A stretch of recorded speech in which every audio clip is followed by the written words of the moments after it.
Un au revoir haut en couleur pour le musée le plus exubérant de Paris. Avant 5 années de travaux, le Centre Pompidou a sorti feu d'artifice, installation géante et boule à facettes pour une dernière fête, appelée Because Beaubourg.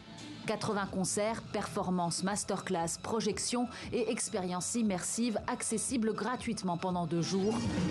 Un exploit, comme l'explique le directeur artistique de l'événement. Because Beaubourg, c'est le plus grand événement jamais organisé au Centre Pompidou. C'est la première fois qu'on ouvre les 8 étages au public, avec une programmation extraordinaire.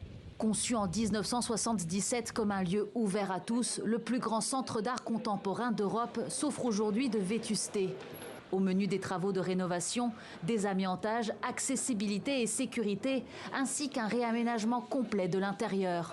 De nombreux visiteurs et artistes ont profité de ce week-end festif pour retrouver une dernière fois ce lieu qui a marqué leur vie.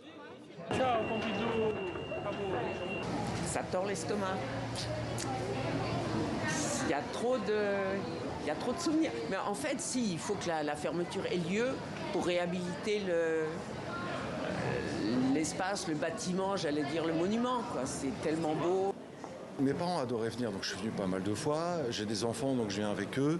Et puis ici, il y a des œuvres, notamment sur le parvis de mon ami, qui est le parrain de mon fils, Xavier Veillant. Donc il y a un truc, grâce à travers lui, je me sens un peu connecté à Beaubourg.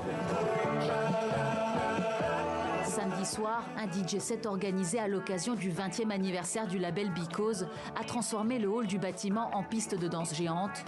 Plusieurs grands noms de la scène électronique se succèdent aux platines, parmi eux Pedro Winter, Errol Alkan, mais aussi des invités surprises comme le producteur britannique Fred Again et l'ex-Daft Punk Thomas Bangalter, qui a rendu hommage à Beaubourg avec le discours d'inauguration du lieu de l'ancien président et maire de Paris, Jacques Chirac.